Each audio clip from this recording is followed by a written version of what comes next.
प्यारे बच्चों, सुधी हिंदी क्लासेस में आप सभी का हार्दिक स्वागत है। कक्षा 10 के बच्चे देखेंगे, उनका काव्य में पहला चैप्टर है सूरदास, और सूरदास के पद का अर्थ मैं बता रहा हूं। यदि आप चैनल पर पहली बार आए हैं तो सब्सक्राइब जरूर कर लें और अपने दोस्तों को ज़्यादा से ज़्यादा शेयर करें। वीडियो अच्छा लगे तो लाइक करें। पहला पद है, चरण कमल बंदो हरि राई, जाकी कृपा पंगु गिरि लंघै, अंधे को सब कुछ दर्शाई, बहिरो सुनई गूंगी पुनि बोले, रंग चलय सिर छत्र धराई, सूरदास स्वामी करुणामय, बार बार बंदो तिहि पाई। यहाँ पर सूरदास ने अपने आराध्य देव अर्थात श्री कृष्ण के कमलवत रूपी चरणों की वंदना करते हुए कहा है। तो इसका संदर्भ कैसे लिखेंगे? प्रस्तुत पद हमारी पाठ्य पुस्तक के काव्यखंड के पद शीर्षक से उद्धृत है। यह सूरदास द्वारा रचित सूरसागर महाकाव्य से लिया गया है। ये इसका संदर्भ होगा और इसका अर्थ है, चरण कमल बंदो हर्राई। सूरदास जी कहते हैं, कृष्ण के कमलवत रूपी चरण की महिमा का वर्णन करते हुए कहा है। सूरदास ने श्री कृष्ण के कमलवत रूपी चरणों की वंदना करते हुए कहा है कि चरण कमल बंदो हर्राई, मैं कमल रूपी चरणों की वंदना करता हूं। चरण कमल बंदो हर्राई, जाकी कृपा पंगु गिर लंघै। श्री कृष्ण की अगर कृपा होती है, ईश्वर की अगर कृपा हो जाए तो लंगड़ा व्यक्ति भी, पंगु माने लंगड़ा व्यक्ति, गिर माने पहाड़ को, लंघे माने लांघ जाता है। जाकी कृपा पंगु गिर लंघे, अंधे को सब कुछ दर्शाई, और अंधा व्यक्ति सब कुछ देखने लगता है, उसको सब कुछ दिखाई देने लगता है यदि ईश्वर की कृपा हो जाती है तो। बहिरो सुने गूंगी पुनि बोले, बहरा व्यक्ति सुनने लगता है और गूंगा बोलने लगता है। रंक चले सिर छत धराई, और रंक का अर्थ होता भिखारी। गरीब भी राजा की तरह छत्र को धारण कर लेता है। अगर ईश्वर की कृपा हो जाती है तो रंक भी अर्थात गरीब भी राजा बन जाता है। सूरदास स्वामी करुणामय। सूरदास जी कहते हैं, जो करुणा के सागर हैं, ऐसे हमारे आराध्य देव स्वामी, मैं उनकी बार बार वंदना करता हूँ। उनके कमलवत रूपी चरणों की बारंबार वंदना करता हूँ। इसमें काव्य सौंदर्य में भाषा इसकी ब्रज भाषा है। पूरे पद में ब्रज भाषा का प्रयोग किया गया है। शैली मुक्तक शैली है, मुक्त कंठ से, और छंद गेय पद है। गेय पद का अर्थ होता है गाने योग्य पद है, और गुण प्रसाद गुण है, रस भक्ति रस है। इसका दूसरा पद है, अवगति गति कछु कहत न आवे, ज्यों गूंगे मीठे फल को रस अंतर्गत ही भावे, परम स्वाद सब ही सुनिरंतर अमित तोष उपजावे, मन बानी को अगम अगोचर सो जाने जो पावे, रूप रेख गुण जाति जुगति बिनु निरालंब किन धावे। लास्ट की पंक्ति है, सब विधि अगम विचार ही ताते, सूर सगुन पद गावे। इसमें सूरदास जी कहते हैं, सूरदास ने निर्गुण ब्रह्म की उपासना के आनंद का वर्णन कोई व्यक्ति नहीं कर सकता। अवगति गति कछु कहत ना हुए।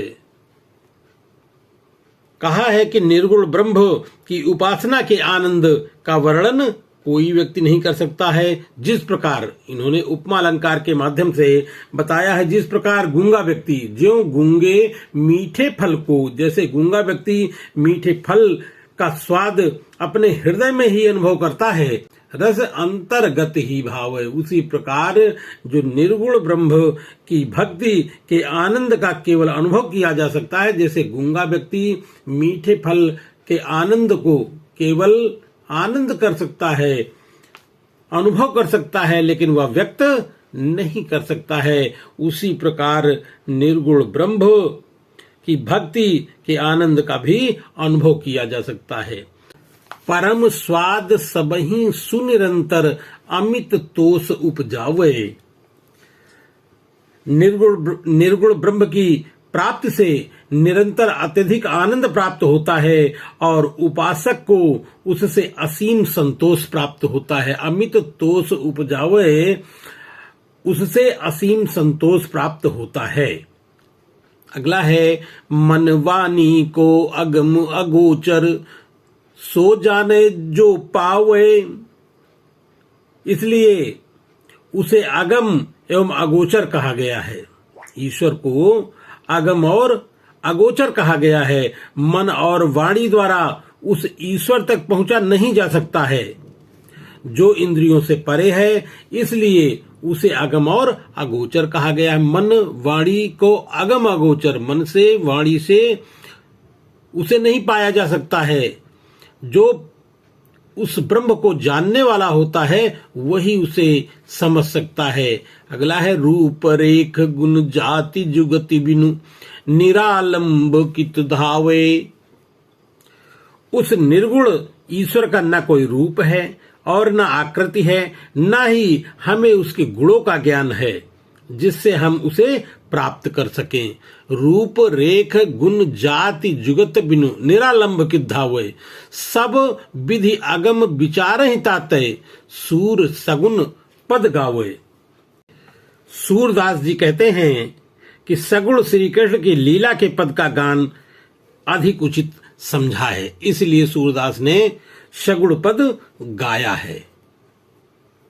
तीसरा पद है किलकत कान गुटुरवन आवत मनिमय कनक नंद कै आंगन बिंब पकरी बै धावत कबहु निरखी हरिया पुछाह को कर सो पकरन चाहत किलकी हसत राजत द्वय दतिया पुनि पुनि तिहि अवगाहत कनक भूमि पर कर पग छाया यही उपमाइक राजती करी करी प्रतिपद प्रतिमन वसुधा कमल बैठ की साजती बाल दशा सुख निरखी जसोदा पुनि पुनि नंद बलावती अचरा तरल ढाक सूर के प्रभु को दूध पिलावती। ये तीसरा पद है। जिस समय बाल्यावस्था का वर्णन करते हुए सूरदास ने कहा है कि जिस समय श्री कृष्ण किलकारी मारते हुए घुटनों के बल चल रहे हैं, नंद बाबा का आंगन जो है वह सोने से निर्मित है, तो सोने के निर्मित में किलकारी मारते हुए श्री कृष्ण जब अपने ही प्रतिबिंब को पकड़ना चाहते हैं, उस समय का वर्णन जो है वह अवर्णनीय है। क्या कहा है कि किलकारी मारते हुए घुटनों के बल श्री कृष्ण आ रहे हैं। कैसे आ रहे हैं? मन्नी में कनक नंद कै आंगन, मड़ियों से जड़ित कनक सोने से निर्मित नंद बाबा का जो आंगन है उसमें बिंब पकड़ी बो धावत, अपने ही बिंब को, अपनी ही परछाई को वो पकड़ने के लिए दौड़ रहे हैं। कबहु निरख हरि आ पूछाह को, कभी कभी श्री कृष्ण अपने ही परछाई को कर सो पकड़न चाहत, कर माने हाथ, अपने ही हाथों से अपनी ही परछाई को पकड़ना चाहते हैं। और किलकी हंसत राजत द्वय दतियां, और जब किलकारी मारते हैं और उनके दो दांत मोती के समान दो दांत दिखाई देते हैं, पुनि पुनि तिहि अवगाहत, तो उसकी शोभा अवर्णनीय हो जाती है। कनक भूमि पर कर पग छाया, और सोने से निर्मित जो पृथ्वी है, आंगन है, उस पर कर और पग, कर माने हाथ, पग माने पैर की जो छाया है, यह उपमा एक राजती, वह उपमा किस प्रकार लग रही है।